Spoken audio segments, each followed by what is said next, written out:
Peace and welcome to the culture here on the Black Star Network. I'm your host, Farajii. Thank you so much for tuning in, being a part of the conversation. Folks, let's talk about what's happening in New York as New York State Congressman Santos has been called out on his lies.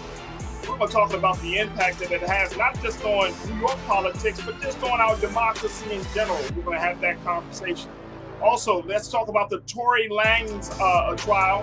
Was this truly a miscarriage of justice? We're going to break it down for you, get some insight from our culture crew, Suzette Speaks, as she talks about the implications of the trial, not just on law, but also on the hip-hop community. And then let's talk a little bit about what's happening right now. Let me check this, folks. Ed Reed, the former Baltimore Ravens cornerback, he is now the head coach of Bethune Cookman College football. What does that actually mean? We'll have that conversation and a whole lot more. So stay with us. It's all happening on today's edition of The Culture right here on the Black Star Network. Let's go.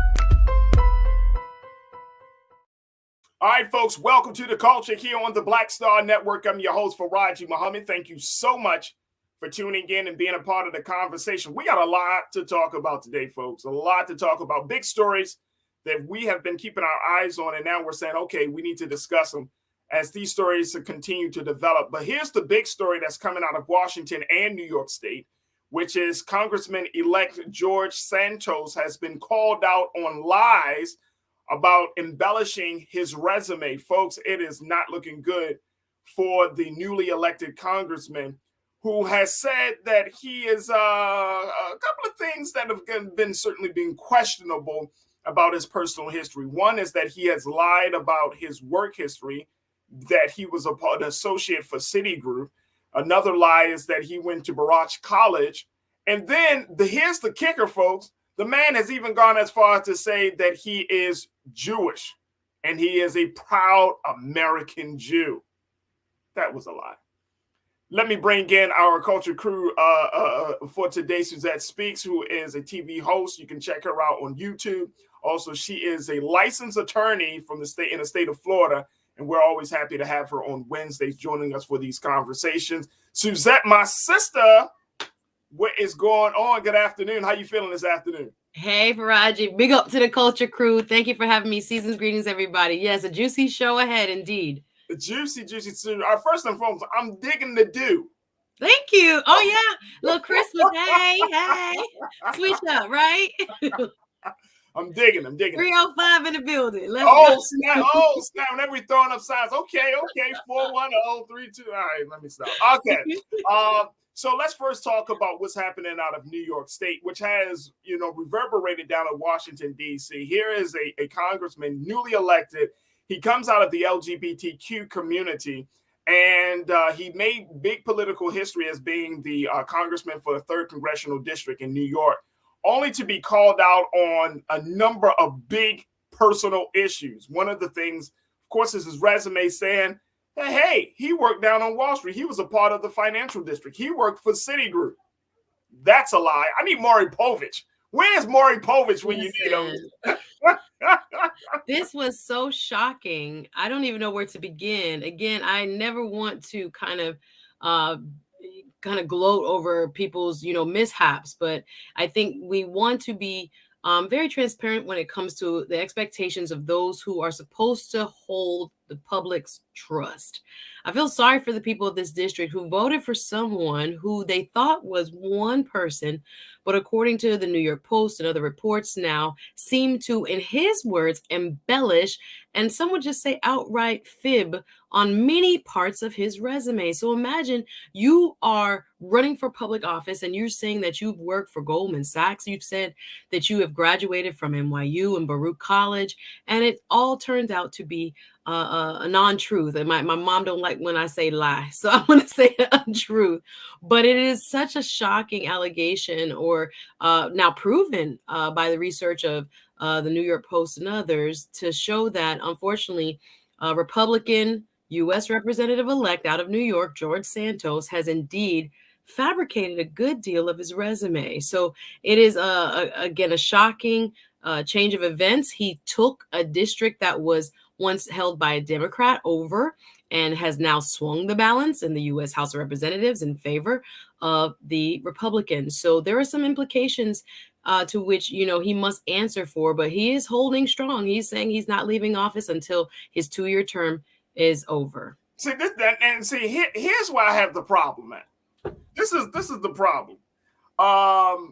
Because, bro, you already said that you made a lie. Let me just post this very quickly. This is why I have problems with people. Like, I don't know whether this is just human nature, or if this is just greed, or if this is just, your lust and thirst for power. But let me just share with you what that report said. This is coming from NBC News. And I want us to kind of key in on it. Take a look at this here, folks. This is what NBC News already said. Now, these are some of the details that we already shared with you.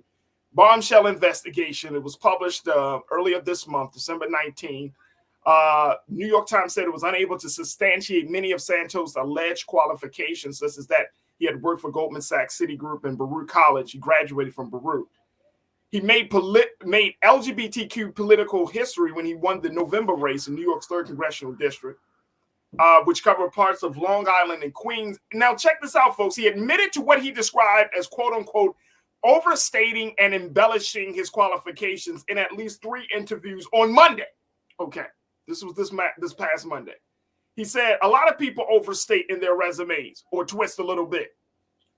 He said in the interview, he said, I'm not saying I'm not guilty of that. And he apologized in an interview with City and State New York, saying, did I embellish my resume? Yes, I did. And I'm sorry. And it shouldn't be done.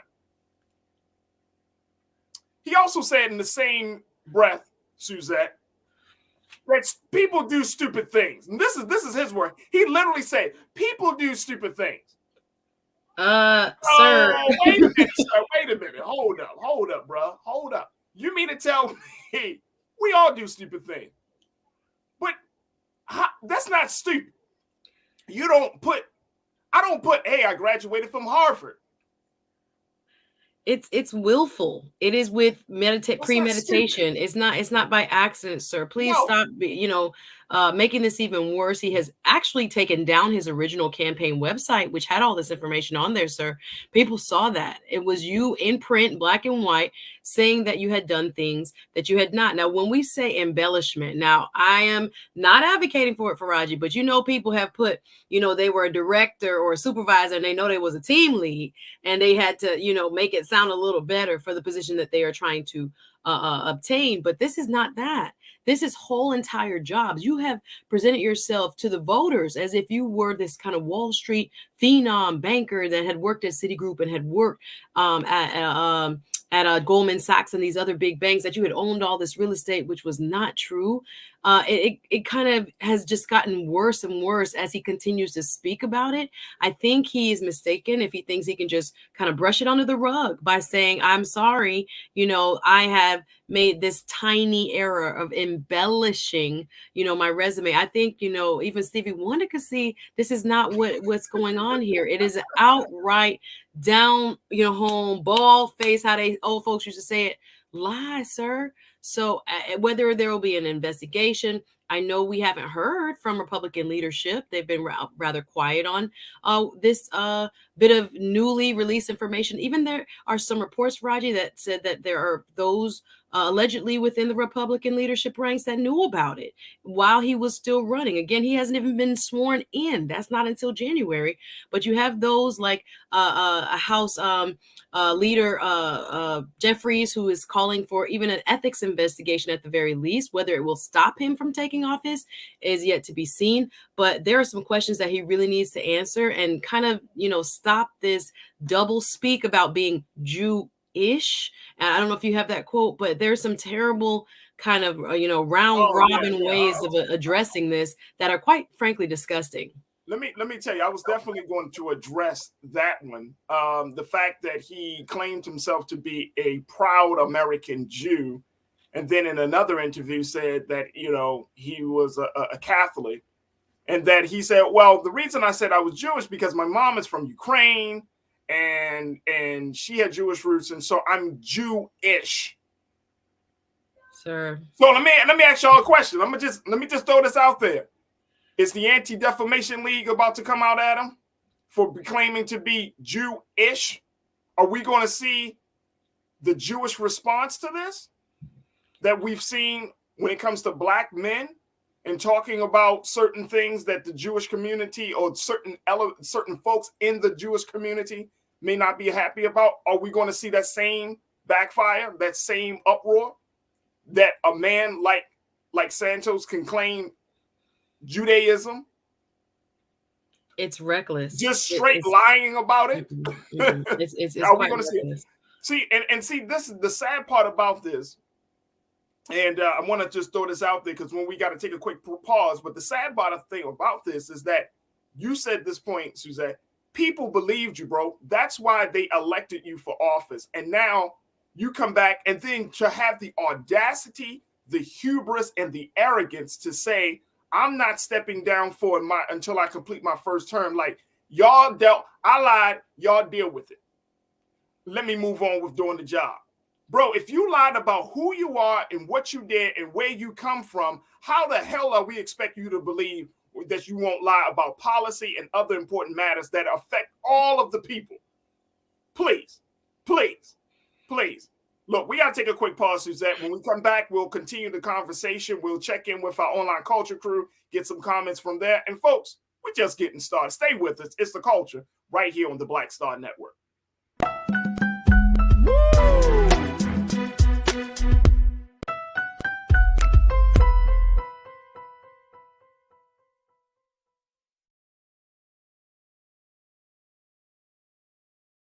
Black Star Network is here. Oh, no punch! I'm real revolutionary right now. Thank you for being the voice of Black America. All momentum we have now, we have to keep this going. The video looks phenomenal. See, this difference between Black Star Network and black-owned media and something like CNN. You can't be black-owned media and be scared. It's time to be smart. Bring your eyeballs home. You dig? When you talk about blackness and what happens in black culture, we're about covering these things that matter to us, speaking to our issues and concerns. This is a genuine people-powered movement. There's a lot of stuff that we're not getting. You get it, and you spread the word. We wish to plead our own cause. Too long have others spoken for us. We cannot tell our own story if we can't pay for it. This is about covering us. Invest in black-owned media. Your dollars matter. We don't have to keep asking them to cover our stuff. So please support us in what we do, folks. We want to hit 2,000 people, $50 this month, raise $100,000. We're behind 100,000, so we want to hit that. Your money makes this possible. Checks and money orders go to P.O. Box 57196, Washington, D.C. 20037-0196. The Cash App is $RM Unfiltered. PayPal is R Martin Unfiltered. Venmo is RM Unfiltered. Zelle is Roland at RolandSMartin.com.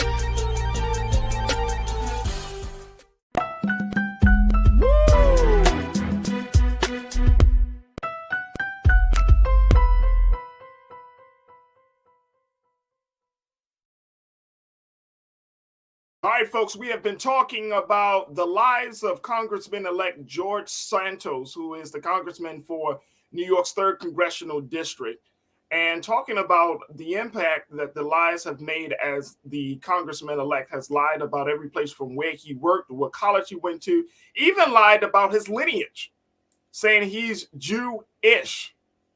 Let's go back to our culture crew member for the day, Suzette Speaks, to give us continue the conversation. I don't know which lie, if there is a priority of lies. I don't know if one lie, Suzette, trumps another lie, right? But the point is that it's hard for me to believe that a person who's running on, in a state like New York, an important state for both parties, who happens, like you mentioned earlier, who wins in a primarily Democratic space, right? New York's 3rd Congressional District, that they didn't check the background.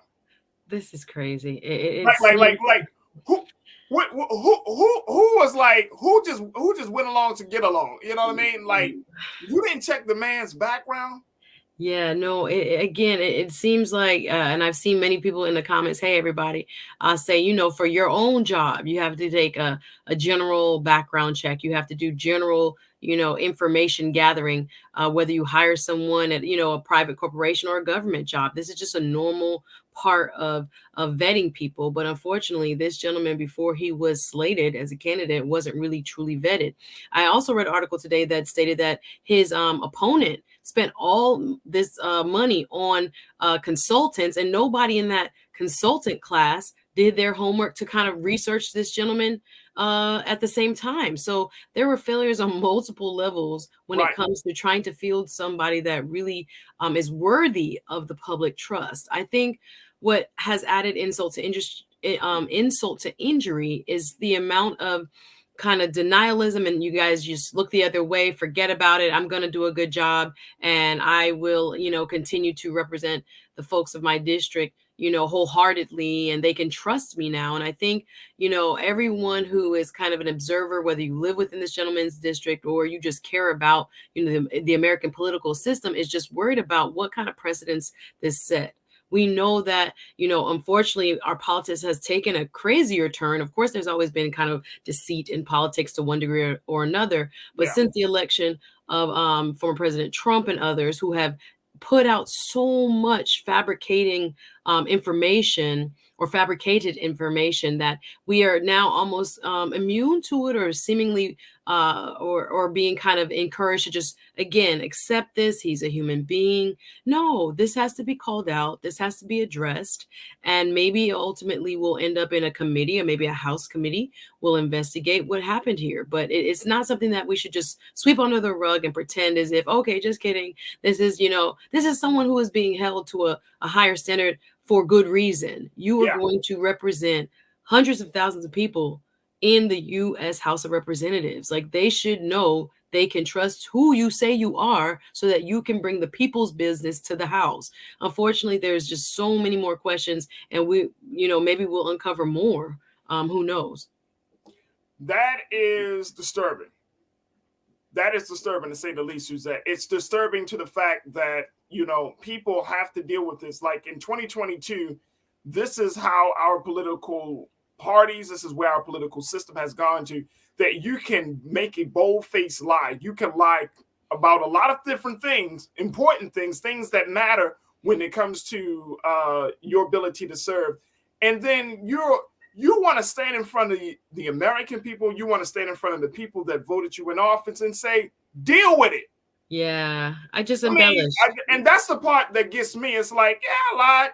Deal with it. Yeah, no. And it's like, bro, you are, we're in a space right now that people are so sick and tired of politics as it is right now. It's become so toxic and dehumanizing and insulting. We're at a place right now. And you know, you keep telling people, hey, here's my crap. Y'all deal with my crap. And then guess what? Y'all keep paying me. Y'all keep supporting me. Y'all keep me in power. But you deal with the bullshit that I bring to the table. Yeah. And guess what? Somebody is going to turn and get violent. People are not going to take this level of quote unquote political representation anymore.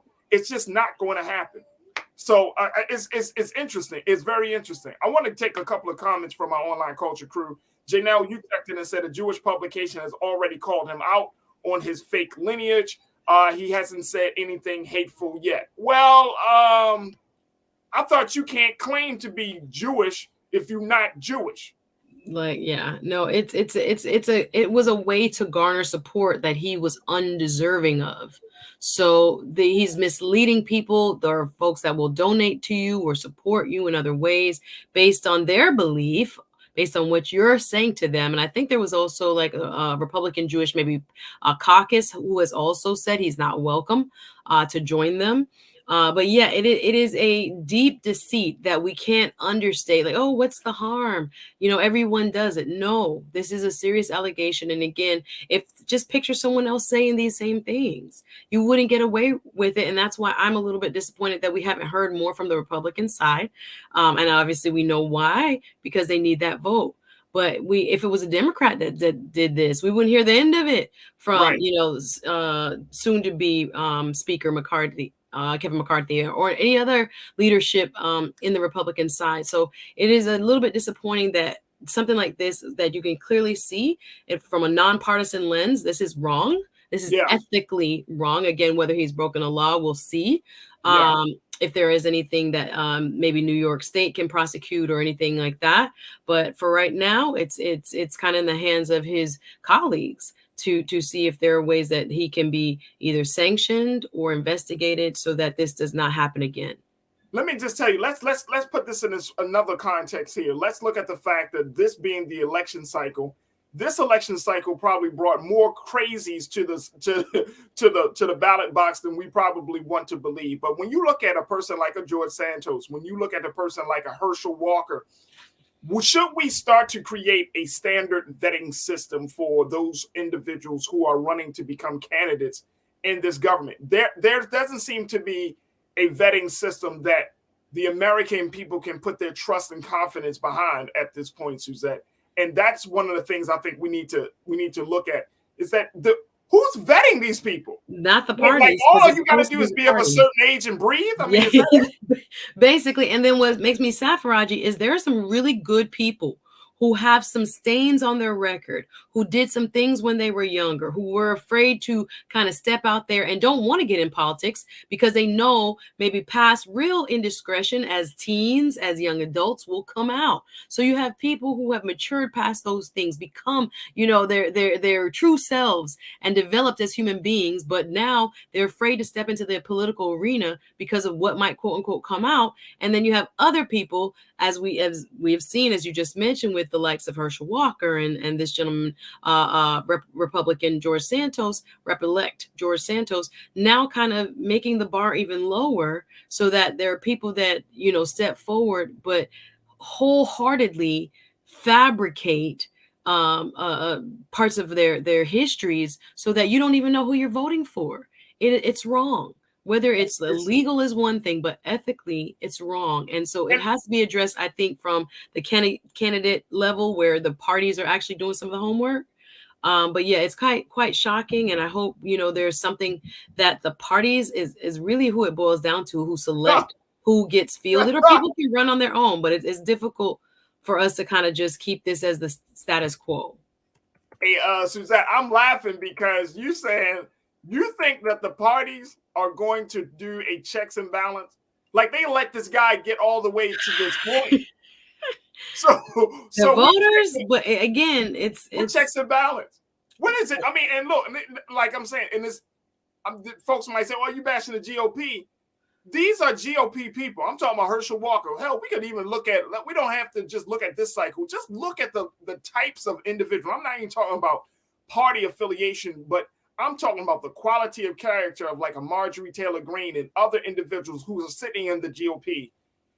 And you're wondering, and I'm wondering, and folks are wondering, like, how the hell did you get here? You know what I mean? Like, who let you in the door? Who allowed you to have a seat at the table in the room? And guess what? The GOP just lets it ride. Oh, well, it is what it is. We're not going to talk about the biggest liar, Trump himself. I think he changed the game. His example changed the game. So it changed the game. Now look, here's what all politicians lie. But generally that happens when you get in office. It's not about them as who they are as people though. Like substantively, I don't want you to tell me that you went to school, you've done all this other stuff. Bro, you can't even tell me where you went to school. Like he could have just said who he was. Like he said he go to school. What, he went to a community college or something? He did. He said he never graduated. Now he admits from a school of higher learning. I think he said. Hold on, Suzette. Hold on, Suzette. He never graduated from college. No. and put 2 on the resume on the website. Like, it's kind of like, sir. And again, he didn't need to just be upfront. But again, people feel like, they want to be portrayed as this big businessman with this, wonderful resume, et cetera, but it backfired. And I just think, like, I wonder if he thought he would get away with it. I'm just like, did he not expect anybody to ask any questions? And again, I said New York Post, it was New York Times that did the research, pardon me there, that easily called the colleges and was like, nope, at that year, we never found anybody, no record of anyone attending our college or graduating with that name. It wasn't really that, I won't say that deep, but they had to research. But yeah, it's frightening. Like I said, he as one individual needs to kind of make amends or be held accountable to some certain degrees so that this does not come up again or become, the norm for people running for office thinking that they can just make stuff up and then get elected and say, oh, sorry, that's not really what I did. Sorry. No, we need to kind of draw a line. Actually, it would have been better if he saying, look, I didn't go to school, but I'm qualified myself. And, my ideas are strong enough that the people of this district thought that I would be the best person. Like, that is a much more compelling narrative that, look, I didn't even go to college. Maybe it's compelling. I don't know. But the fact is that you lied about certain things. And I think, as we wrap up, you lied about certain things. And again, I'm going back to the insult. I hope the people of the 3rd Congressional District in New York just run his ass out. You can, and look, let me tell you, I know there's legal takes. I know there's legal procedures that you can take. And, some folks are saying, oh, he should be, impeached and quote unquote. I'm talking about, we might have to get to the point, Suzette, where we just, if some blatant disrespect of that magnitude, the people approach him because where they are.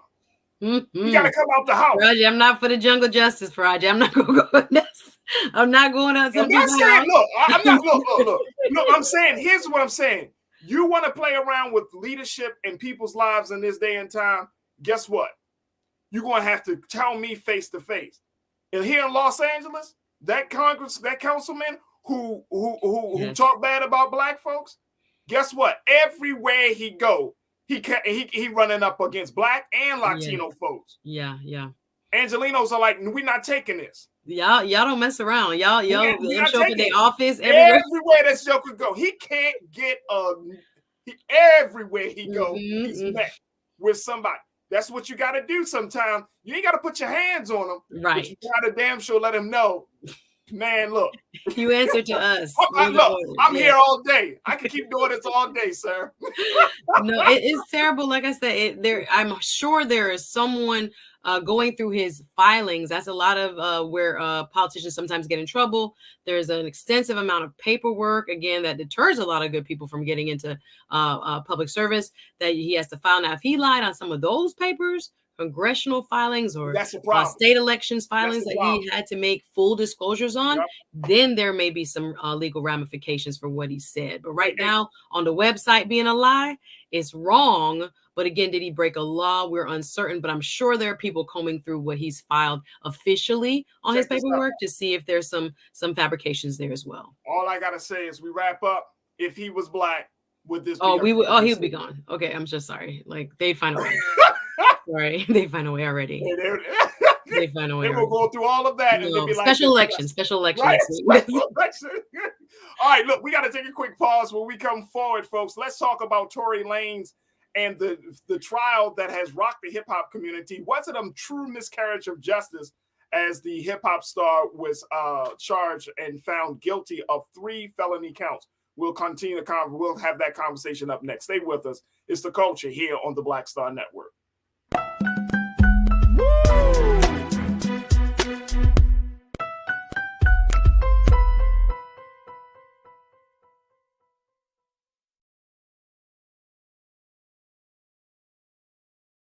Hatred on the streets, a horrific scene, a white nationalist rally that descended into deadly violence. White people are losing their damn minds. An angry pro-Trump mob storms the U.S. Capitol.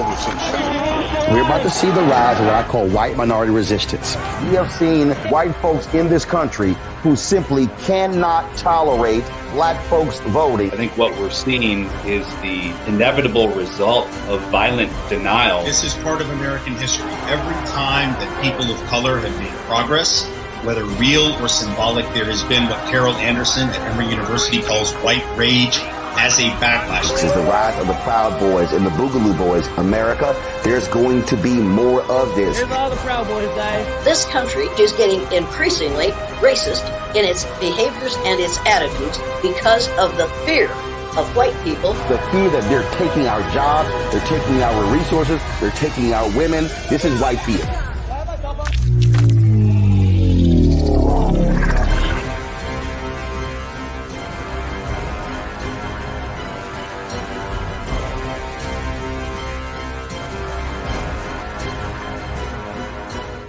Black Star Network is here. Oh, no punch! I'm real revolutionary right now. Thank you for being the voice of Black America. All momentum we have now, we have to keep this going. The video looks phenomenal. See, there's a difference between Black Star Network and black-owned media and something like CNN. You can't be black-owned media and be scared. It's time to be smart. Bring your eyeballs home. You dig?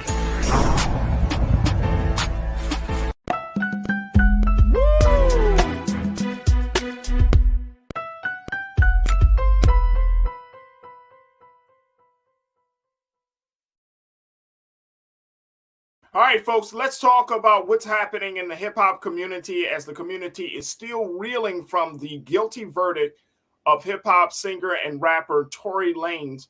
This is the gentleman who was in the car at the time that he, Megan Thee Stallion, and other folks were in the car, where 5 shots were heard. And unfortunately, Megan Thee Stallion was struck by one of the bullets. Even though she was not struck seriously, did not cause any serious injury. But this trial was about his possession of a firearm. This trial was about the fact of how what happened on that fateful night just a couple of years ago, where the two were leaving a party. And as a result of this verdict, where Tory Lanez was found guilty of 3 felony charges, the hip-hop community has been broken up. We're from Team Tory to Team Megan to let's get to the truth. And so we've been keeping our eyes on the situation. And I want to bring back my Culture Crew member today, Suzette Speaks, to give us some insight on what she thought about this trial, not just as a person that is familiar with the hip hop music and hip hop culture, but also as an attorney to give us some insight on both sides of the conversation. Suzette, we talked about this when the trial was first kicking off. Now that the trial has ended, 3 felony charges against Tory Lanez.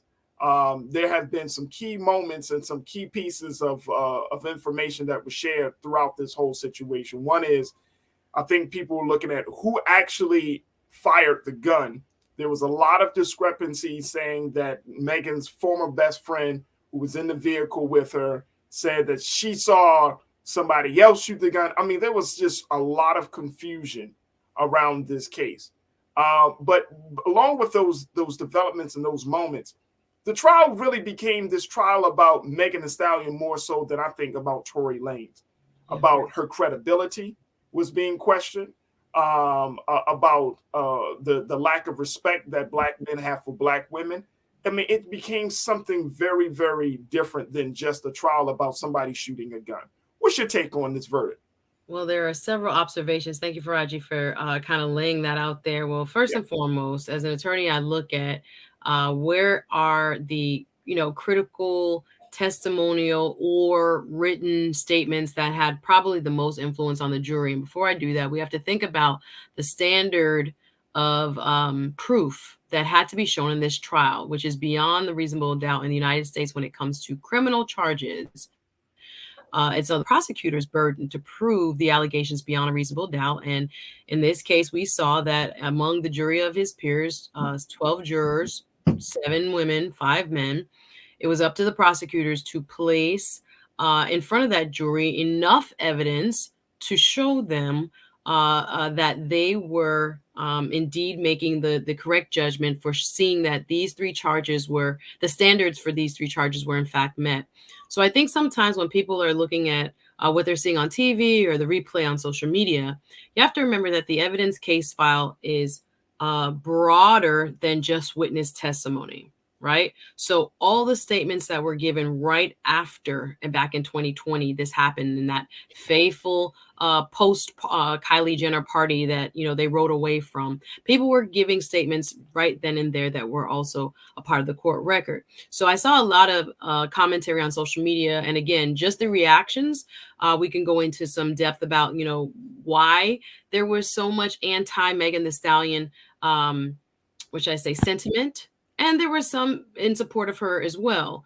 But when I look at what people kind of were making claims against, like the testimony being shaky and people weren't able to remember, there were lots of evidence collected in and around the incident as it was happening.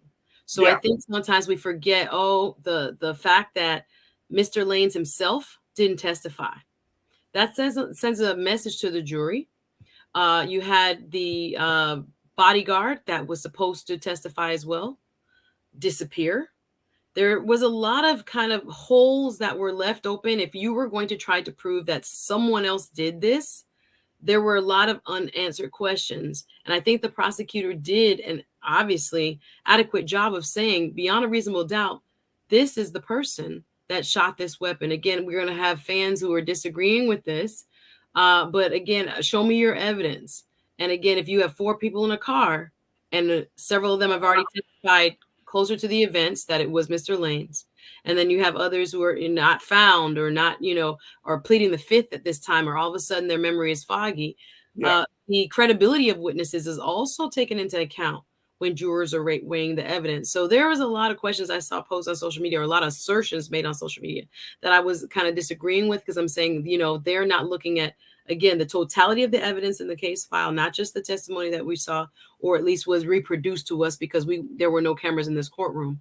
But yeah, the jurors, based on the questions that they had at the end of the trial as well, it was they were asking the judge things about, like, what did willful intent means? They kind of already, that kind of implied that they said, you did it, but was it willful or not? Sorry if my internet is picking up a little bit there, but yes, but there were a lot of interesting points there. If there are a lot of them, let me just break it down in terms of the charges that he was the felony counts that he was charged with. He pleaded not guilty to assault with an a semi-automatic firearm, carrying a loaded unregistered firearm in a vehicle, and discharge of a firearm with gross negligence. According to the prosecutors, the jury convicted him on all 3 counts. I've seen a number of different numbers in terms of sentences that he could be sentenced up to 23, and then some people say up to 30 years. What is for those 3 counts? What is he possibly looking at? And let's not forget, he could be deported back to Canada. Yes, which people act like is not a civilized country. Yeah, no, people like back to Canada. Canada, oh boy. You're gonna need some help. Like, no, listen, they got free healthcare over there. This is Toronto. This is where he's from, folks. Did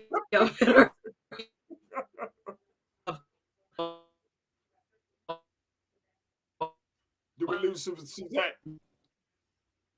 Look like we lost Suzette. Look, I want to go take let me get a couple of Culture Crew comments, folks. I want to hear your take on this, and then we'll work to bring my sister Suzette Speaks back into the discussion.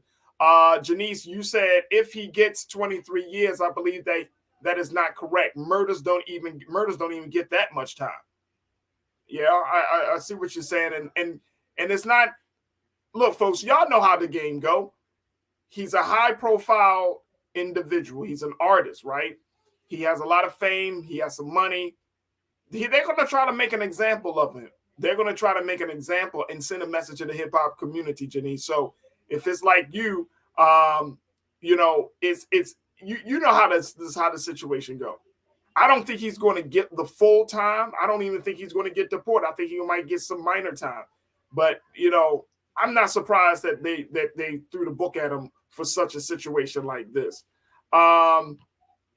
Let me go to Lana. Lana checked in. Lana, my sister, you say everything about this story did not warrant 30 years. I question the verdict. I understand. There have been so many different elements of this story, Lana, for me that I didn't. At first, I thought I had a handle on what happened, but then the best friend, the bodyguard, even Meg herself, there were just so many different conflicting stories that to actually what happened. But we know that he had the gun. We know that it was fire. But what happened that led up to that moment, those moments, that's the big thing. So I get to you on that one. Let me see here. Let me go to Janae. Janae, you checked in and said, look, men and guns, nothing else to say. The masculine toxicity is on 10. The verdict was about him having a gun, facts. His negligence, facts, not about shooting Megan. So he had a gun and was found guilty with the gun. Yeah. The charges, I'm going back to it. The charges that he was found guilty of was not even attempted murder. It was not first degree. It wasn't first degree murder. It wasn't attempted murder. It wasn't manslaughter. It was around the possession of a firearm, folks. So, and I think, Janae, I'm glad that you brought that point up into this situation. And let me get one more. Kalia, you checked in. Kalia Green, you said he needs to be humble. He's arrogant and has a history of violence. I don't follow Tory. So Kalia, if that's the way he's been presenting himself, you know, God has a hell of a way to humble us all, right? I'm just saying. There are so many different situations where we see men of power, men of fame and influence and all of those things. They walk the earth. And you know, I actually heard that, Kalia, that people say that, you know what, this is a humbling situation. My hope is that he finds that he can, you know, take some time for himself, reevaluate how he is and what's going on with his life. Not even think about his career at this particular moment, but just what's going on with his life, and then try to work to get himself back on track. Now, we got to take a quick pause. When we come back, we'll reconnect with my sister Suzette.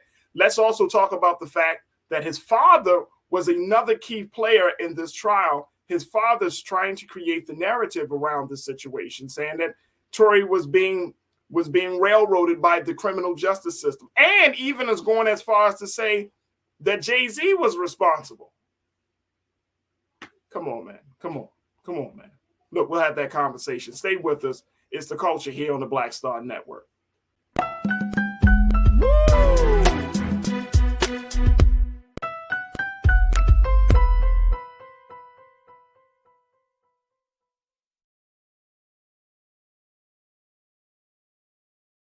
When you talk about blackness and what happens in black culture, we're about covering these things that matter to us, speaking to our issues and concerns. This is a genuine people-powered movement. There's a lot of stuff that we're not getting. You get it, and you spread the word. We wish to plead our own cause.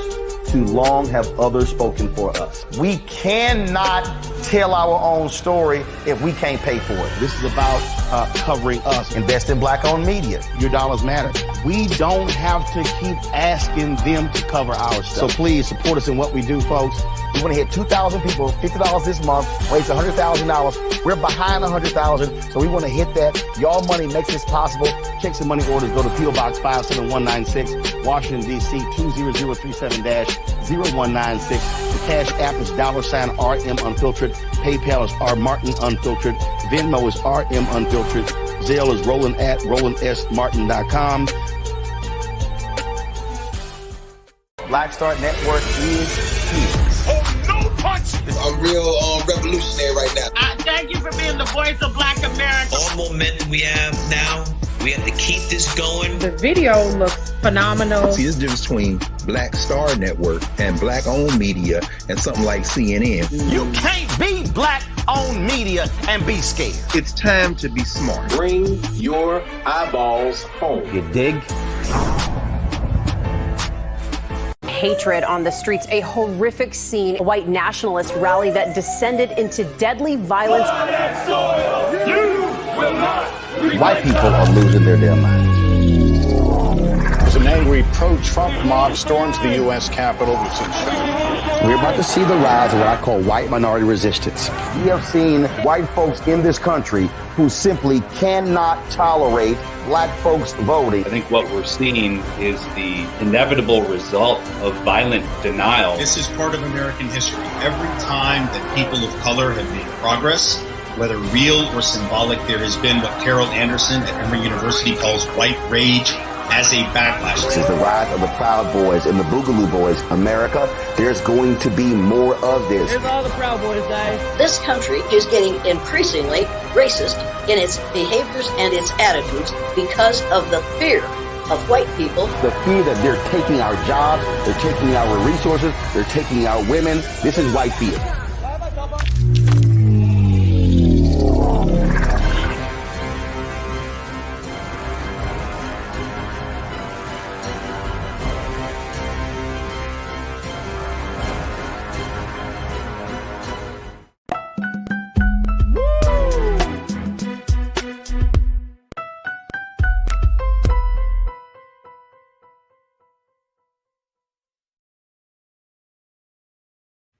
All right, folks, welcome back to the conversation. We've been talking about Tory Lanez, the trial that has rocked the hip-hop community, and asking the question, was this truly a miscarriage of justice? Now we're checking back in with my sister Suzette Speaks, who is a TV host and is a certified board attorney, checking in from Miami, Florida. So Suzette, when we look at this situation with Tory, like, you know, you brought up some pieces of you know, the friends. You talked about the charges themselves, but I want to shift gears and take a look at this father figure. Like the father is trying to present this narrative that Tory is being railroaded by the system. He went even as far as to say that, you know, he was going to blame Jay-Z. Take a look at this, folks. This is actually what's happening as a result of this verdict.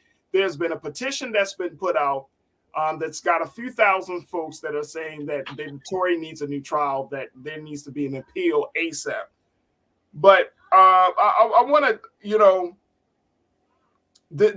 well, first, let me go to what the father talked about. The father simply said that Rock Nation, he pointed out that the management of Megan Thee Stallion, Rock Nation, who manages Megan, the people around her, and Jay-Z are all responsible for railroading his son into this situation. What is going on? Like, sir, your son had a gun. Your son, apparently, if your son thought that he was that innocent, why didn't your son take the stand? Why didn't your son try to clear his own name? Like, why are there still these gaping holes as to what happened? Like, if the prosecutor is able to take advantage of all of these things that are supposed to work in your son's favor, why didn't they work in your son's favor? Why wasn't that part of the story being told? I don't understand the father. I get it. Your son is in a situation that is deep situation, but is it really you being railroaded and a miscarriage of justice? No, I'm sorry. Like, was Jay-Z in the car that night, and did Jay-Z pull a trigger, and did Jay-Z step out? I mean, you bringing Hove into it like he was there. That's like, the crazy part is territorial distraction. What are you talking about? It's like me working for Black Star. I'm doing some stuff crazy. Then they talking about, and see, that's what Roland was behind Farajii. Yeah, it's kind of silly. I just find it so far. Understand? Is he trying to? I understand that he's upset, and I saw the rant, and I saw, you know, the emotion. You know, once you hear that guilty verdict, and you know your son is probably going to be in jail for however long, you're really disturbed by it. And as a father, you're protective, and I get it. That high emotion of just hearing the verdict and stepping outside, and the cameras in your face, and you going off. It was very. I was more empathetic to his emotional state, but based on the substance of what he was offering, you know, that Rock Nation has sacrificed this a young man because of, you know, their greed, or, you know, to utilize him as a sacrificial lamb for what? He had his own decision making that night. He was the person that was present, and there was so much evidence that said it was him, and not enough that didn't say it wasn't him. I know there again is this kind of what should I say, this curiousness about, well, something else could have happened. Look at the evidence. Look at the evidence. Like, what could have happened? It's not the same. And I just feel like people are very kind of quick to I don't know, want to defend someone based on their desire to protect a Black man or protect a Black woman. But we really just got to search out facts in these cases and kind of see where the evidence lies. But the petition doesn't mean anything. The judge is going to sentence. We're going to see, you know, maybe he'll testify or take the stand during the sentencing phase, during that hearing. But him not taking the stand himself maybe hurt him in the eyes of the jury.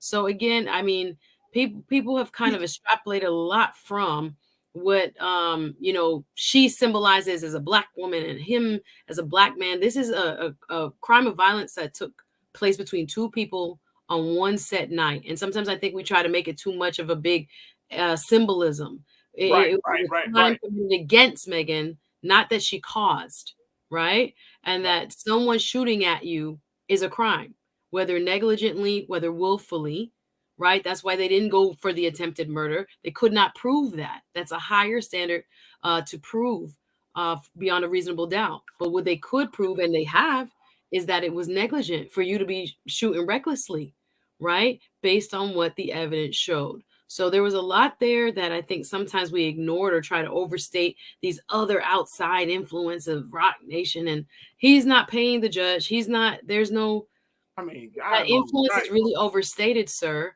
And your son's behavior is what was being judged, and unfortunately, you know, was found guilty of. So like, sometimes the distractions, you got to point the figure where you know the responsibility lies. Hey, Suzette, do you think Tory should have taken a stand?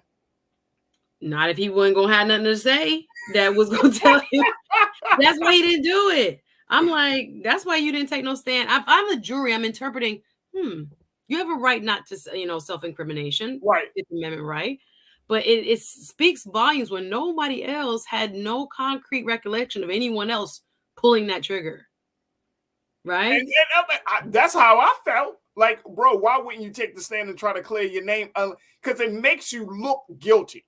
Yeah, it's supposed to be a protective mechanism of our court of law that you shouldn't have to say anything, right? You're presumed innocent until proven guilty. But there were, again, I don't think that many holes, but the other witnesses, other parts of the evidentiary file that filled in the gaps where people are saying, oh, no one said it was him. Who else could it have been, y'all?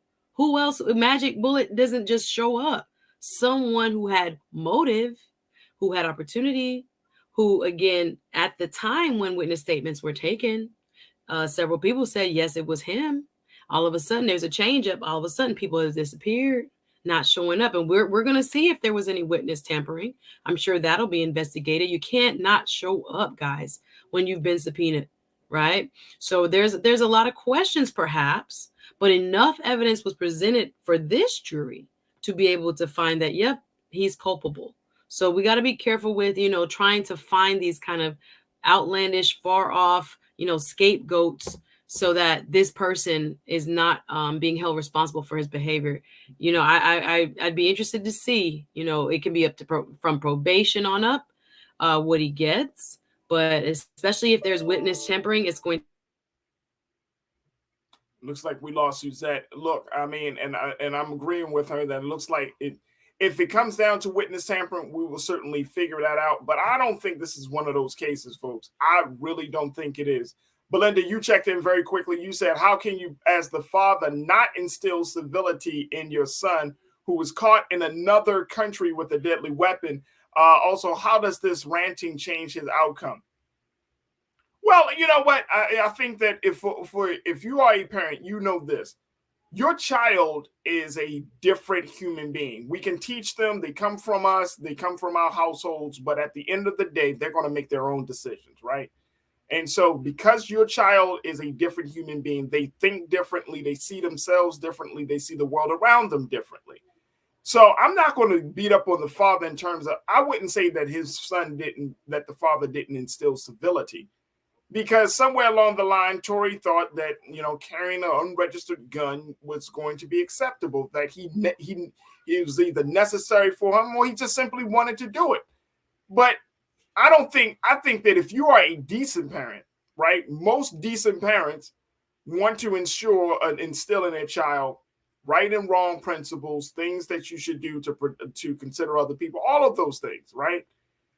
Somewhere children make separate choices. And even us, if you think about our relationships, Belinda, that we have with our parents, I'm sure that there were choices that you made that your parents told you not to make, and you made them anyway. Same thing for me.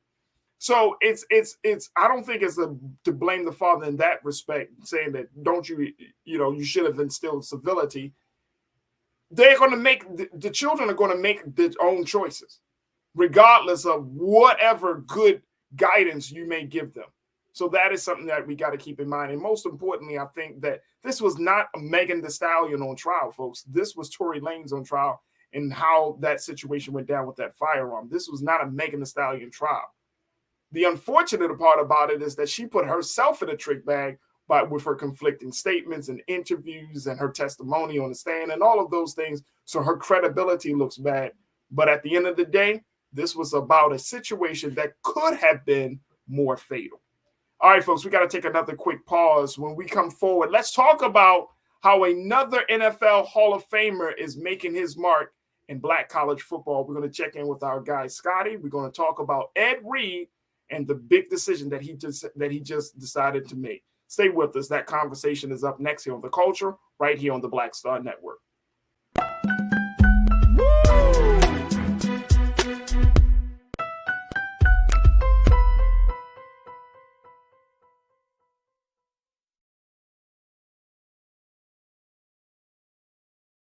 I'm Deborah Owens, America's Wealth Coach, and my new show, Get Wealthy, focuses on the things that your financial advisor and bank isn't telling you, but you absolutely need to know.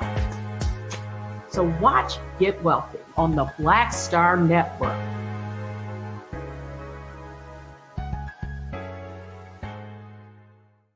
Black Star Network is here. Oh, no punch! I'm real revolutionary right now. Thank you for being the voice of Black America. All momentum we have now, we have to keep this going. The video looks phenomenal. See, there's a difference between Black Star Network and Black-owned media and something like CNN. You can't be Black-owned media and be scared. It's time to be smart. Bring your eyeballs home. You dig?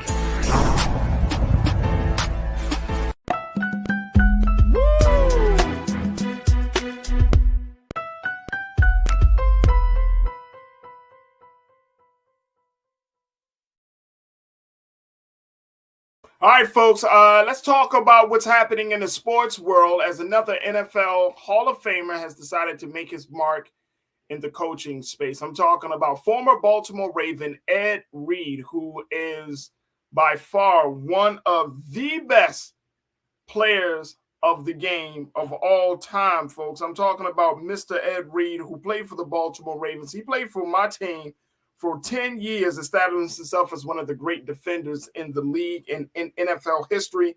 He finished his career following his 2013 campaign. He has been, of course, he's been inducted into the NFL Hall of Fame, and he ranks 7th all time with 64 career interceptions and own NFL records for the most multi-interception games, 12, and most playoff interception, 9, which is tied for the record.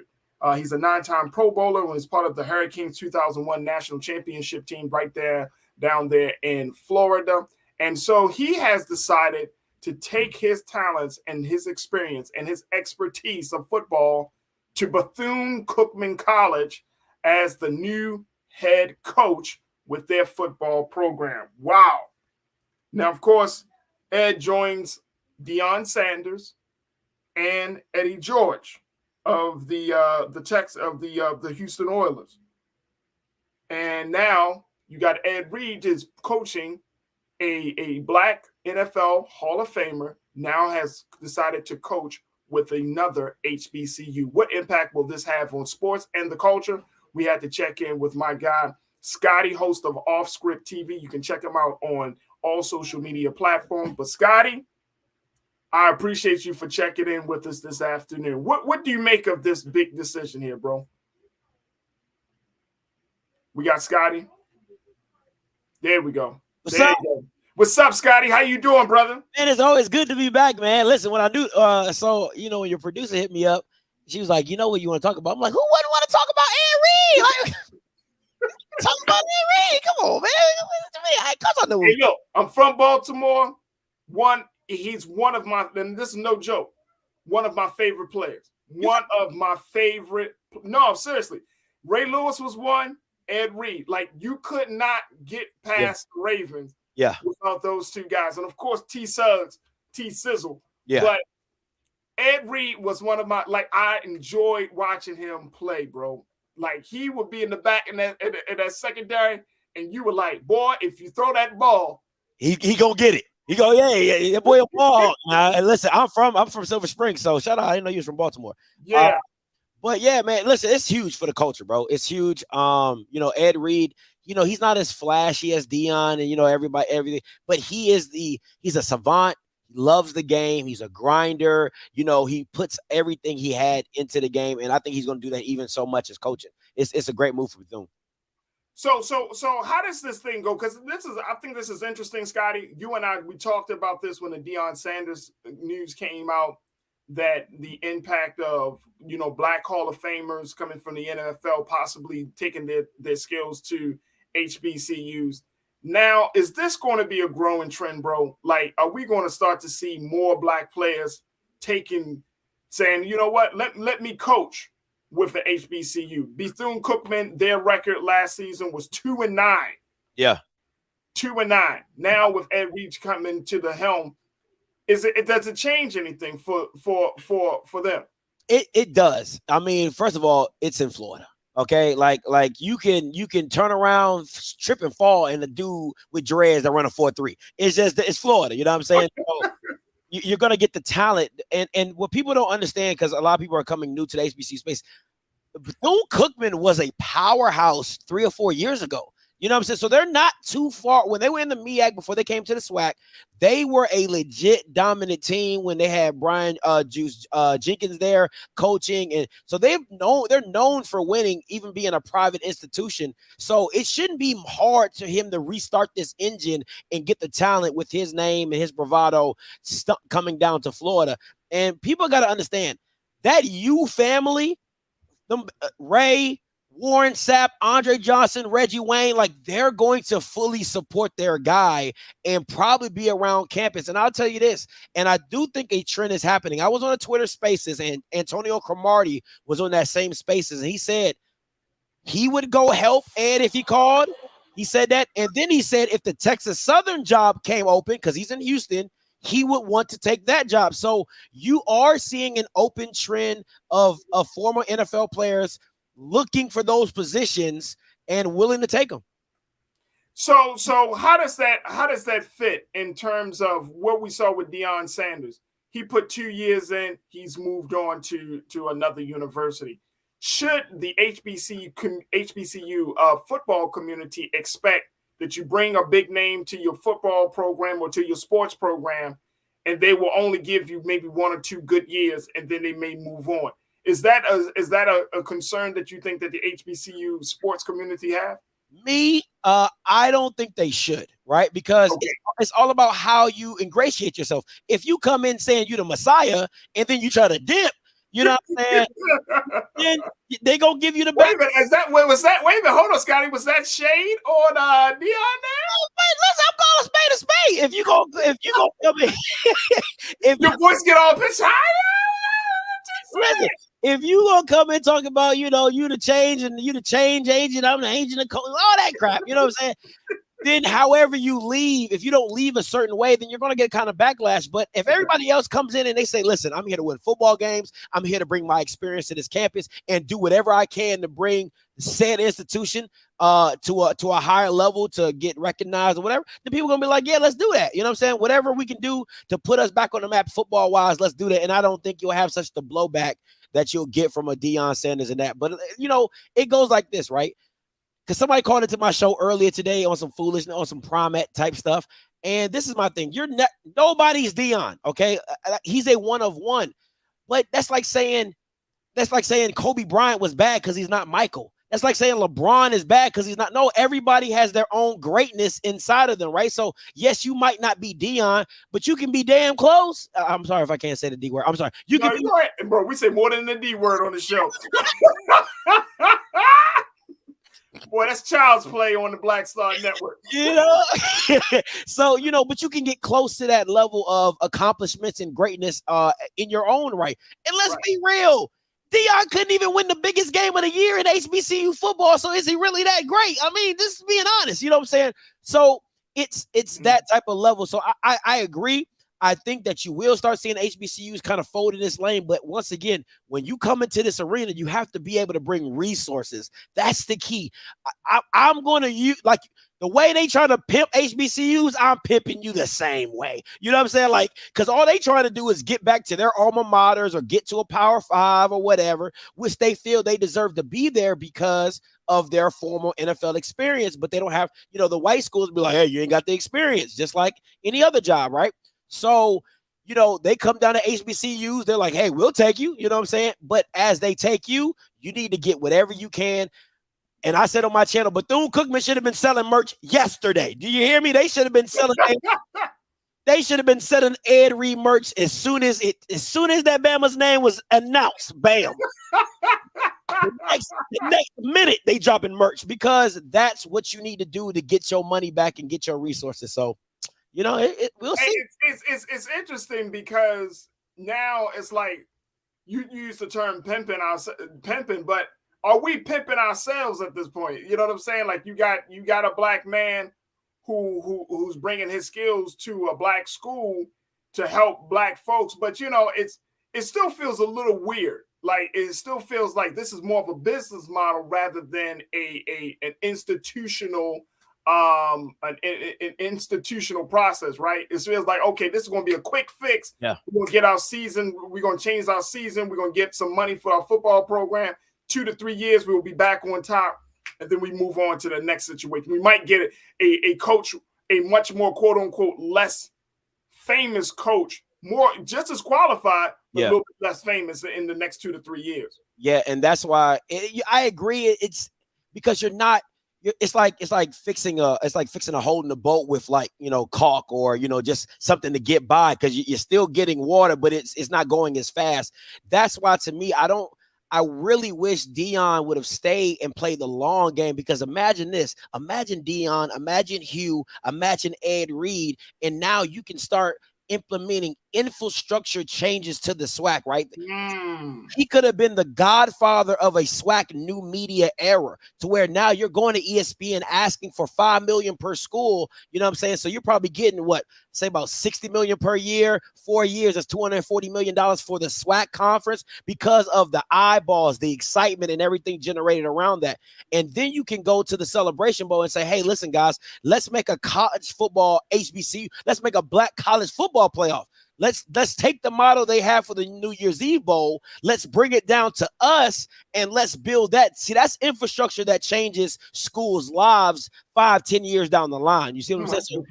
It's little things like that you need to implement and keep around, and rebuilding their infrastructure. So if Dion would have stayed and he could have implemented this new media era to where now they're getting real money from ESPN or Amazon or YouTube, Apple TV, you know what I'm saying? That's when you become like, hey, that's game changing. That's Messiah-ish. You know what I'm saying? I love it. Hey, look, 30 seconds before we take our next pause, Scotty. Do you think that Ed Reed, do you think that any one of these guys, one of these Hall of Famers, are thinking about the long game? I won't say Ed Reed is not, but I won't say he is at the same time. I think when as your parents say, you know, keep the main thing, or where your feet are landed at this moment, be in that present moment. So at the present moment, I think he's just trying to do what the best thing he can for Bethune-Cookman while he's there, and then whatever comes from that. But if he's not there for a long term, I can't get mad at him. If he is, I'll be happy. So it is what it is, because I'm gonna be right here covering the whole shebang. Right. We got to take a quick pause. When we come forward, let's continue the conversation with Scotty. Let me bring back my sister Suzette Speaks, and she's in Florida, and see what kind of buzz is being created down there as Ed Reed is looking to take helm take the leadership role at Bethune Cookman, and of course, take some comments from you. Stay with us. The conversation continues right here on The Culture on the Black Star Network.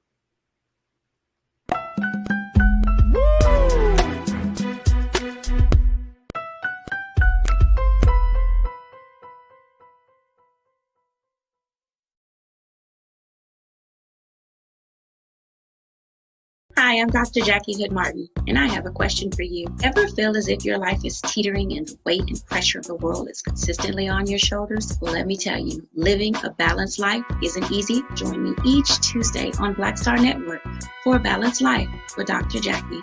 We'll laugh together, cry together, pull ourselves together, and cheer each other on. So join me for new shows each Tuesday on Black Star Network, A Balanced Life with Dr. Jackie.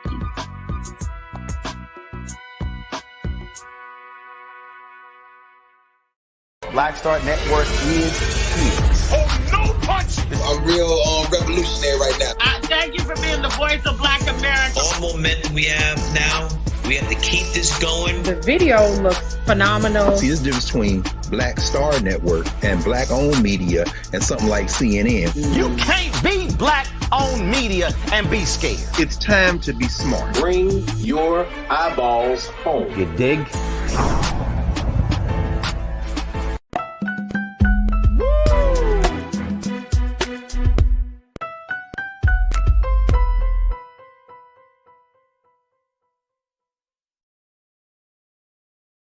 All right, folks, welcome back to the show. We've been talking about Hall of Famer Ed Reed, who formerly played for the Baltimore Ravens, my favorite team, how he has now decided to take the job as head coach of Bethune Cookman down in Florida, their football program, always repping Miami, the U.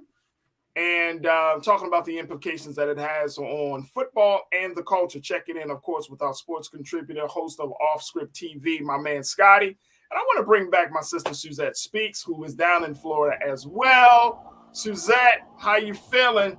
I'm so excited about this news. I have a couple of maybe different points of view on what Scotty just offered, if I may.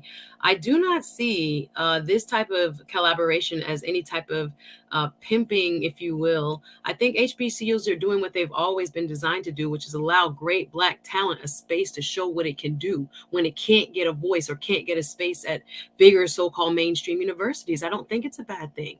I think it's a win-win. When you look at what the students are getting from his experience, his exposure, his network, what the school is getting, hopefully in ticket sales and other paraphernalia, as Scotty mentioned, it's actually going to be very good. And I'm thinking about it in terms of what we've talked about over the last maybe intensely 3 or 4 years when it comes to the pipeline to the NFL. I think the only way we're going to get more Black coaches in the NFL is if they have training grounds like HBCUs to get their cred up and to find places where they can show they can win. Then I don't personally have a problem with them moving to other institutions, PWIs like a Deion Sanders. I think Mr. Sanders has already proved, coach has proved he is the trailblazer because there are people now coming behind him, following in his footsteps. I think he's opened the door. He's opened the conversation. And if it wasn't for him to sit and build the empire, I think that's okay. I give him space to go and do other things and to prove Black excellence elsewhere. But I do think there'll be others who will now have the opportunity because of what Deion Sanders did to show what they can do. And maybe they will be the legacy keepers at these institutions and want to stay there 5, 10, 15, 20 years if they can compensate them, if they can pay them adequately, as they are hopefully helping to grow the program. I'm excited for Bethune Cookman, one of the 4 HBCUs here in Florida, to get this type of talent. As Scotty pointed out, they've been a big deal for a while now. I think they'll get much more of that, which I say mainstream recognition that we see has had an impact when there has been these other former NFL players that come and kind of shine on light on those young guys so that they can be seen and they can get the opportunity to, to play, even after their collegiate careers. But I think of it as kind of symbiotic. I don't see it as one getting an advantage or quote unquote being pimped by another. Can I? Go ahead, Scotty. A little pushback, Mrs. Sure. And I look at it like this, right? HBCUs are not the prize, and that's the problem for me, right? It's like if you were dating a guy and he said, hey, I'm gonna be with you for 2 years because I want to get a feel of what marriage is gonna be like, and then I go marry somebody else. You'd be like, yo, then why you Why you come hollering at me? You know what I'm saying? Because if that's what you really wanted, go work for that. And I think that's how I look at these coaches that come in. I'm not saying it's a bad thing. I'm just saying, why isn't HBCU the prize? Because you giving your body and all that for your PWI, but when you come back to the PWI, they don't give you the opportunity. Let's be real. Ed Reed has built the University of Miami. Michael Irvin has built the University of Miami. All the black players that have come through there is no the University of Miami without black players. So why aren't they breeding grounds for some of the black players they've put in the NFL to come back to their institution and give back? They don't look at it the same. Yeah, I agree that HBCUs are that outlet, and they're that they give in black people the voice, but then they still don't end up being the prize. That's the issue. It's just a stepping stone to get where you really want to go, which is PWIs. And if you was in a relationship, nobody would want to get looked like that as a relationship, to where you're going to date me for 2 years to test to see if you're marriage material or if you can be faithful. And then once you find out you can be faithful, you know what? I'm gonna just go ahead and get this white girl. You know what I'm saying? It just don't make sense to me. So I get what you're saying about how HBCUs are an avenue for people to get voices, but I just don't like that they're not the prize. Like, what's wrong with being the prize of the HBCU? That's just my little pushback. No, I love it. I love it. Suzette, you want to respond? Well, I don't disagree with my brother. I do understand that. I can't explain or defend kind of like the structural barriers. The point that you've made is very well taken. UM should have these opportunities. They do not. And again, there's implicit, let's call it bias. I might go as far as calling it racism. I'm not going to say it's that. But in the meantime, we have to have practical means for allowing people opportunities. So I don't disagree with you. But right. I don't think I can, you or I can say, because it's not that way, we shouldn't have this type of opportunities for folks who want to do some of that, kind of groundwork, self-development, coaching development, as well as helping the schools program develop and get stronger. But your point is well taken, brother. Absolutely. Yeah, my thing is I want us to hold accountability to PWIs, right? Because a lot of PWIs are built off the backs of black athletes. And now when these black athletes want to come back and coach at said institution, now that they don't have the experience, now they can't do anything for you. They can be a wide receiver coach, they can be a defensive analyst, but they can't run your institution. It's just a catch-22 for me. So I think that the standard should be held higher for PWIs, that people say, oh, they're there for the money. But we built you, then you can't give us the opportunity to coach, which but that's a valid point. Your point is well taken. I don't disagree with my brother. Yep. Yeah, I think that's a super valid point, bro. I mean, I think that a lot of times we don't have that level of conversation, especially with the community, and I'm saying with black folks in mass, about that, because we always do look at the HBCU as we regard the HBCU as a second thought, right?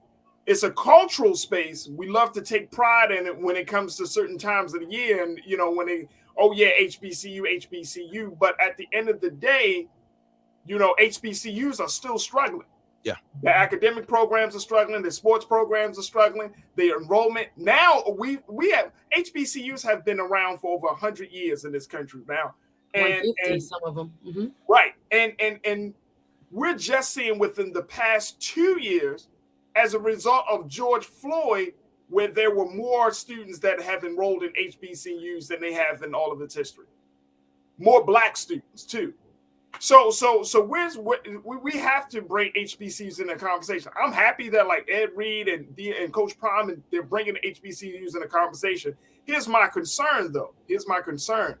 Can the sports program save an HBCU? Listen, the athletics is the front porch to any institution, right? Nobody's going to the University of Alabama for chemistry. Okay, they're going there. Well, why not? No, it's not really why they're going though. I'm just asking, right? Like when we think now, like for example, when you think of your Ivy League schools, right? Your Ivy That's League different. Schools, That's different. I get it. I'm just saying. They don't care about sports. How do we push those institutions like our HBCUs in a space where they're not just sports, that sports aren't just the front porch, but the academics and other programs. Like, for example, in Baltimore, we had Morgan State University, right? National treasure.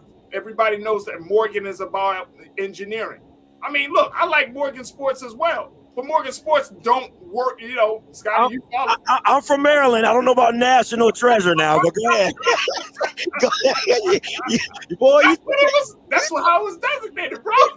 That part. No, I'm serious. Go check the record. It is designated as a national treasure. But my point is, can we at least elevate the space where HBCUs are seen differently, so that they can get the type of not just the money but the respect?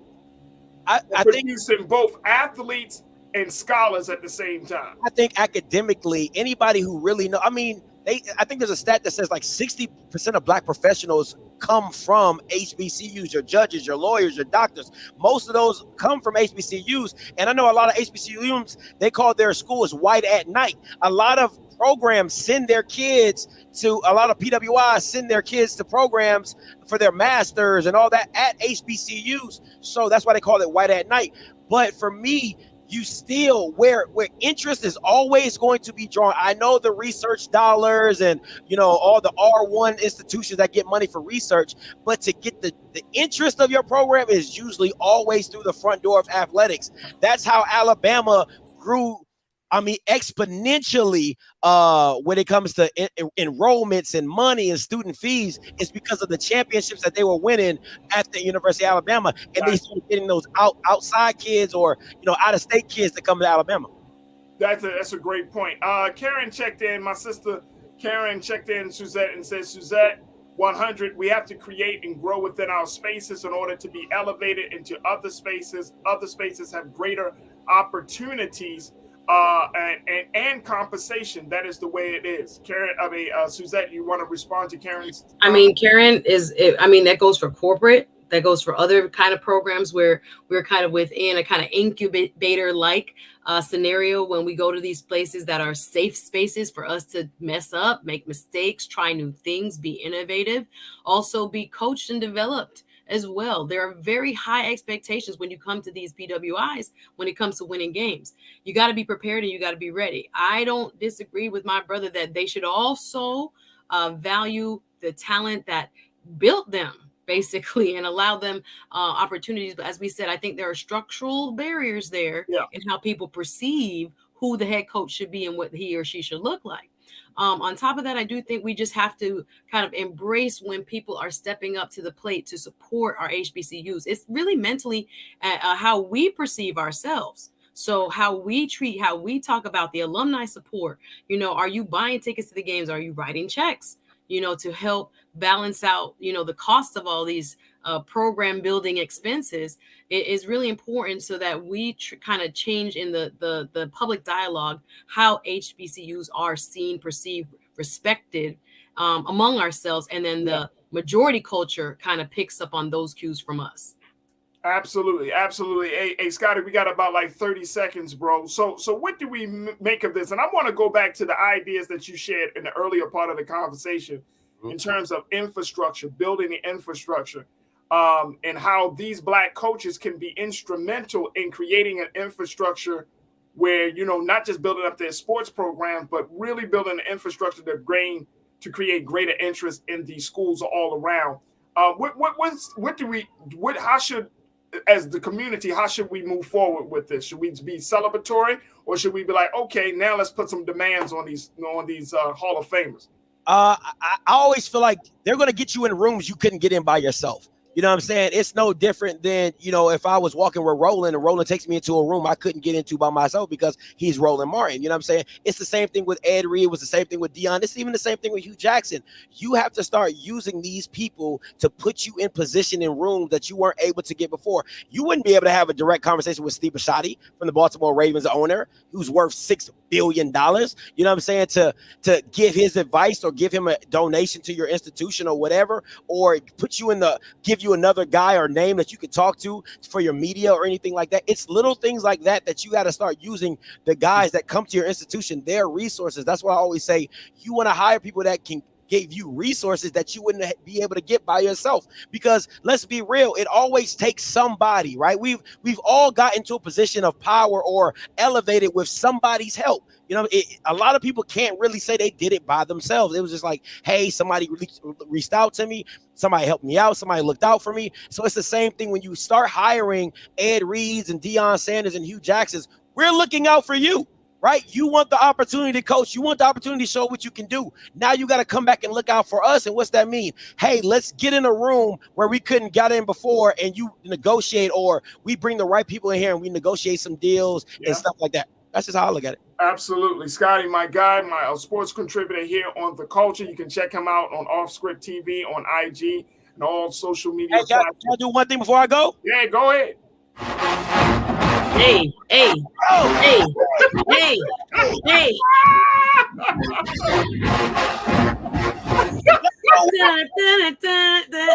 Miss Suzette, she know what it is. Everybody know that march. Everybody get that march. That's why I love Scotty, man. Scotty, my guy, thank you so much, bro, for being on and talking to us. Appreciate you. Right, appreciate y'all. All right, folks, we got to take a quick pause. When we come forward, let's have some more conversation. Stay with us. We got a lot to talk about here on The Culture on the Black Star Network.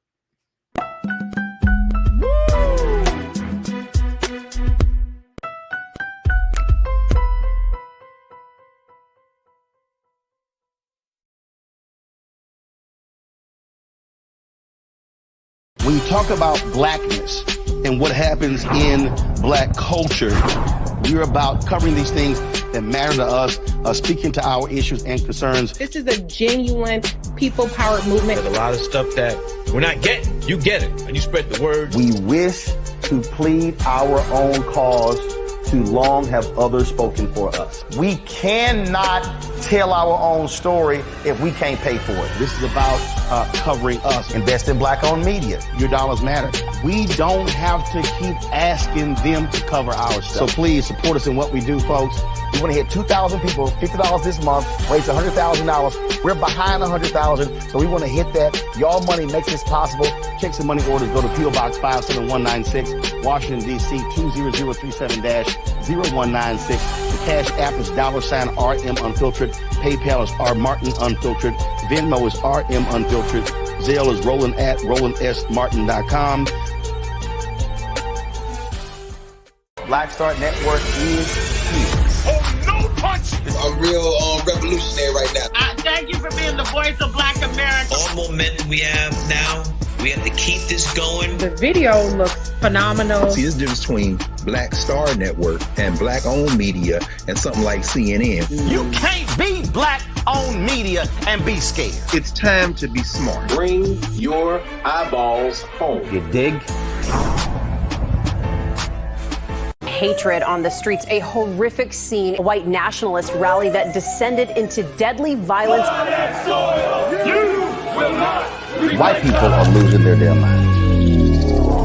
As an angry pro-Trump mob storms the U.S. Capitol, we're about to see the rise of what I call white minority resistance. We have seen white folks in this country who simply cannot tolerate black folks voting. I think what we're seeing is the inevitable result of violent denial. This is part of American history. Every time that people of color have made progress, whether real or symbolic, there has been what Carol Anderson at Emory University calls white rage as a backlash. This is the rise of the Proud Boys and the Boogaloo Boys. America, there's going to be more of this. Here's all the Proud Boys, guys. This country is getting increasingly racist in its behaviors and its attitudes because of the fear of white people. The fear that they're taking our jobs, they're taking our resources, they're taking our women. This is white fear.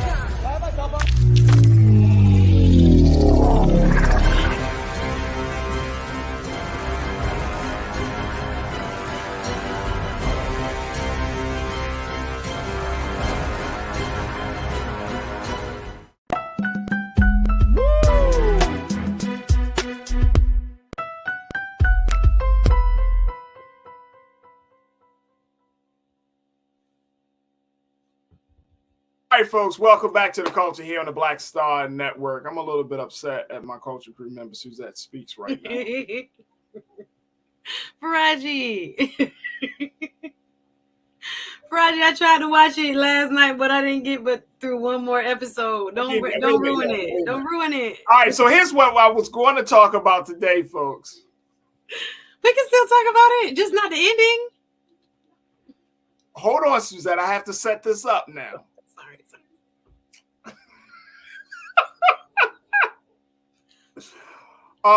So I wanted to get Suzette and give you folks an opportunity to kind of sound off. And what do you think of The Best Man? Since this has become a cultural phenomenon, this show has reignited our love for these characters that we have come to grow with and have come to love over these past 20 years. And now with Peacock's new limited series, 8 episodes, The Best Man, the final chapters have hit the screens. And I will say, the verdict is in, Suzette. This is a hit. Yay. It's phenomenal. Now, Suzette just shared with me, y'all. I haven't finished all of it, Farajii. I watched 3. So cool. I get it.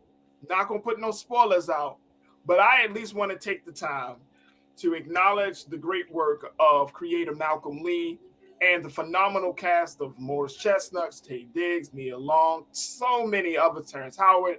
I mean, these folks decided to come back together, recreate the chemistry that we have all come to love and know, and decided to put together a storyline, a plot line that is like no other. Check out the trailer. If you have not taken time to see it, make sure y'all check it out. Check out the trailer for The Best Man, the final chapters. Here it is.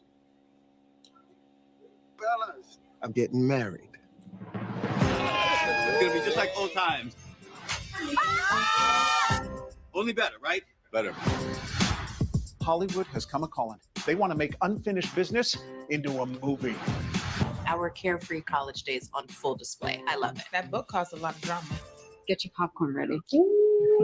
But you need a change of scenery. So come with us to Quinn's wedding. It's guaranteed to put a smile on your face. Think about it. You need to find something you're passionate about. Redefine your purpose. I thought you found your purpose with that perfume commercial. Always in my playbook. Always in my playbook. Oh, wait, I'm sorry. We all make mistakes. And you gotta live with the consequences. I know what it's like to be a tired, overworked, exhausted mom. Wait, don't you have like 3 nannies? It takes a village.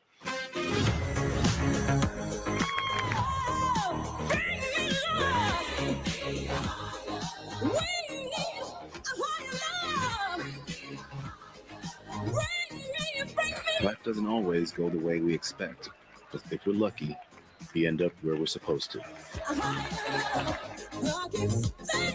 We're actually really looking forward to some husband and wife time. Yes, we are. Are you two gonna have sex? What's sex? A really yummy dessert. Ooh, then can I have sex? Okay. Do you know who I want to play me? Who? Beyonce. Get your coins together, brother.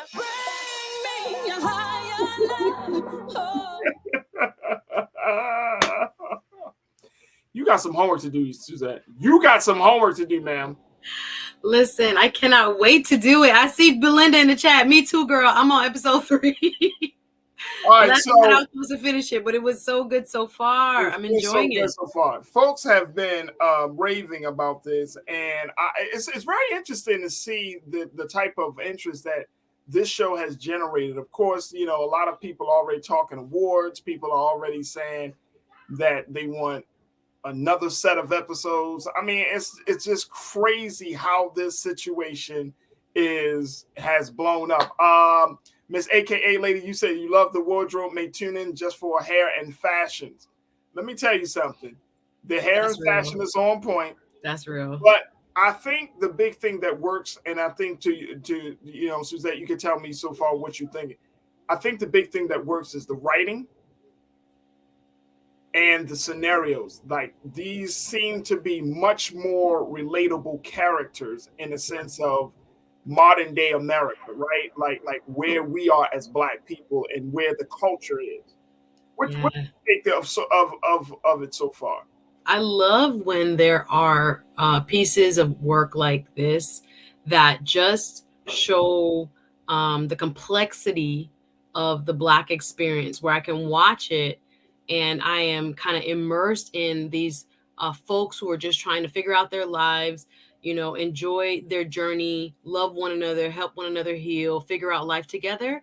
And their Blackness is almost secondary to just their life experience. They're just enjoying and living life and figuring out life. So far with the characters, I like how they are much, they were always complex, but much more complex where, there's nobody who is, completely perfect like us in real life.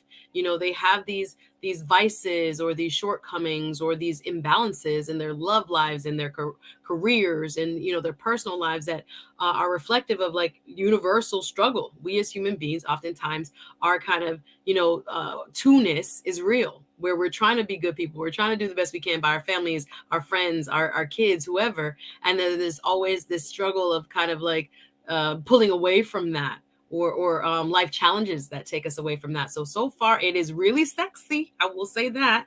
I was like, did I remember how sexy the best man was? I mean, I was like clutching pearls a couple times. I was like, oh, okay, we starting out like this. Okay. All right. Best man. I forgot. So it's definitely not for the kiddos. Did Morris and Tay, did they always? Well, I was like, okay, they still got it. Shout out to Morris Chestnut. I was like, okay, this is how we start now. Okay. Very interesting plot twist.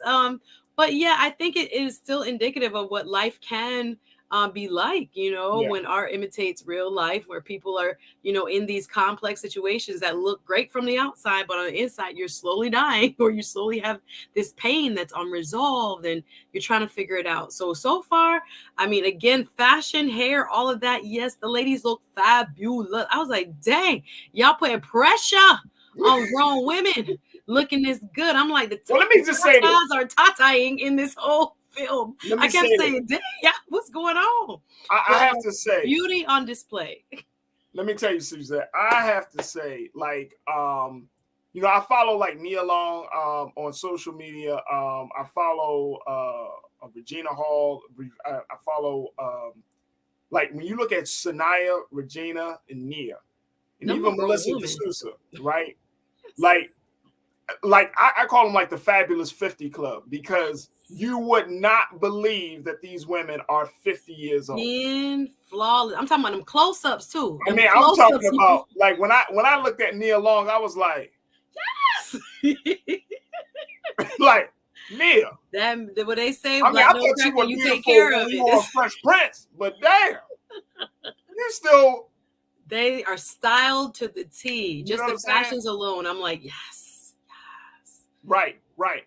And I think there's something about it. I mean, there has been an article that was written about the fact that for this the women characters got more screen time. You see a lot more focus on their personal lives. The character development, as you mentioned, Suzette, is a little bit more in depth for the women characters. So the story is not just about the friendship of four men. It's about the friendship of these women as well in their lives. And so I think that it speaks volumes about where we are in Black America. I mean, yes, they have these flaws and they have these things, but there's a certain level of proudness that you can have about this level of Black excellence. Now, I'm going to be honest with y'all. Some Black shows and Black films turn me off because it's like either we're depicted in media as being a part of the hood, that hood life, and that's part of our story, right? But then on the other side, we are uber rich. Right. You know what I'm saying? We're like pulling up. In actuality, most of us are middle class. So. Right. Right. What about us? What about us? Like, you know what I'm saying? Mm-hmm. So the plot line is a little bit more believable. I can see a Taye Diggs character becoming a Pulitzer Prize winning writer. Right. You know what I'm saying? I can see, okay, they want to turn his book into a movie. I can see all of the characters' growth and evolution, because that's always been a big turnoff, especially in telling Black stories. Black stories, it's not like we want it to be so fantastical that it's almost unreachable and unattainable, and you just don't connect to it. Yeah, and like so Black bourgeois. Yeah, you know what I mean? Like they're not. They're professors. They're writers. Of course, Morris Chestnut character. He's a coach, trying to get back into the NFL. The whole thing, like, these are believable things, but it's still like, there's some level of Black excellence, but it's not Black excellence that's unattainable Black excellence. No, I think it's actually pretty realistic, because I think I like the way it allows grown folks to be doing what grown folks do, which is attain success over time. I think in the Black community, we have a lot of success stories of like early success, and maybe even in American culture in the broader sense, where we are overemphasizing success before like 25 or 30, when the majority of humankind gets their success with time, like after 30, like after 40, like closer to 50, when you start figuring out yourself and this thing called life and how it works. So I think that kind of realization of putting like really grown folk, I'll tell you this is introducing it to a whole new generation, because I was getting my hair did and I was watching my episodes with my hair stylist who's in her 20s, and you know how she referred to Taye Diggs? I was like, yeah, you remember from Best Man 1? And she's like, no, he be dancing with Omarion Baby Mama on TikTok. And I'm like, there's a whole generation that only knows Taye Diggs by him dancing with, I think her name is April from TikTok, and has no clue these characters even existed. It was shocking to me when I was trying to explain to her who Morris Chestnut was, and she didn't know. So I was like, wow, this is also kind of a generational introduction to these characters for people who didn't grow up, or just, just passed, maybe 10 years after, came of age, and didn't know about this movie. So I think that's exciting to have a whole new kind of awakening within different generations about this movie and its characters. I think, and as we wrap up, and I'm gonna give you another week, but thank you. As we wrap up with this conversation, I mean, I think that I'm really, really happy about the success, and more importantly, the reception that people have given the show. It's very, very hard. Let me just tell y'all, folks, if it is very hard to create Black movies and shows about love, life in a very positive way, even in 2022. It's very, very hard. And I'm talking about hard in terms of Hollywood saying we're going to greenlight this project. Yeah. You know what I'm saying? Like, it's still, like, we might love it, but it doesn't always bring in the money. It doesn't always bring the prestige and the acclaim that it deserves. And so, if you don't believe me, ask Tyler Perry. Yeah. You know what I mean? Like, it's still very hard. So to see this show put out the way it was put out, I'm glad they did it as a limited series instead of another movie, because there's so much story to be told. And so, Suzette, I'm not going to spoil it, but trust and believe these next 5 episodes, you are going to enjoy it. But I'm just saying, I'm happy about how people have received this show. And it looks like this is a situation that's going to end out on top. And it's so good for the culture. Like, at the end of the day, it's all good for the culture. And I'm all about Black love, family, Black relationships and friendships. I'm all about this. This is good for the culture. It's a great way to end the year. And I'm happy that we got this little gift right here. Suzette, what's your final take on it? Yes, can't wait to unwrap it. I'll be watching y'all. No spoilers. Thank you. I'm going to be texting you. Real quick, before we go, I just wanted to say a quick rest in power to the loss of the son of Stephen Marley, grandson of Bob Marley. Yes.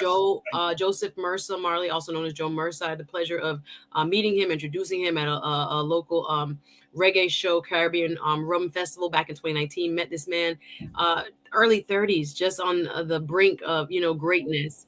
And so we lost him. Details are still unfolding as to why and how he passed, found in a car unresponsive, but more details to come, but just praying for his family. And I just, wish them well in their time of loss. And then y'all, please, on a different note, check me out. YouTube, I got a channel y'all can subscribe to. Please go and find me. Just look up Suzette Speaks. I talk about a ton of things. Saturday, I'll be talking about the worst Christmas gifts you've ever gotten. I cannot wait, because I got a couple, and I ain't going to say who gave them to me, but we do pop culture like here. We do, self-improvement, relationships every now and then. But please come over to the Suzette Speaks channel and subscribe. Thank you. There it is right there. My sister Suzette Speaks, always done a phenomenal job in so many different spaces. You can find her on her YouTube show, and certainly you can find her here on The Culture every Wednesday.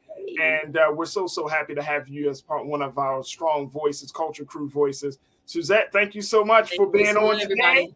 Thank you. God willing, Happy New Year. Happy New Year. See you next week. Until next year. So, I hope you be safe and have a prosperous and peaceful transition into the new year. But thank you, Suzette. Thank you. Goodbye, everybody. Thanks for watching. Absolutely. Absolutely. All right, folks, that's going to do it for me. I thank each and every one of you. Man, thank my guy Scotty for checking in to talk about Ed Reed. And I cannot thank my team enough. Joe's, my man King Keenan, Ariel, and my crew in the control room. Thank you. Make sure y'all do your due diligence. Go to our website, blackstarnetwork.com, where you can support the Black Star Network, and more importantly, you can support Black media like never before. You can check out all the great content. You can check out all the wonderful programming that we have on this show. Not just the culture, but you can talk about Get Wealthy and so many other dynamic shows on the show. Also, Roland has a new interview that he did with Sally Richardson Whitfield. And he sits down with her for Rolling with Roland. So a lot of great content is on Black Star Network. Make sure y'all support us financially and share the content and sign up for the app for free and download the app on all of your devices. Also follow us on social media at Black Star Network as well. Also follow me, yours truly, Farajii Muhammad. Follow me on Instagram at The Real Farajii and on Twitter at Farajii. Would love to connect with you, continue to build. Folks, I thank each and every one of you. We're going to bring in some new Culture Crew members starting next year. Got a lot of great plans and great ideas. So I'm going to be tapping folks. And I see you, Culture Crew. I see my online Culture Crew. I'm going to be tapping you. I'm going to just recruit you and bring you on. I see you. So we're going to have some new voices and new faces. But we got a couple of days left before the end of this year. So make sure y'all tune in tomorrow for another exciting edition of The Culture. Stay tuned. Up next is Roland Martin Unfiltered, RMU. And as always, never be afraid to challenge what's wrong. Stand for what's right while being yourself in the process. God willing, we'll talk tomorrow for another exciting edition of The Culture right here on the Black Star Network. Peace.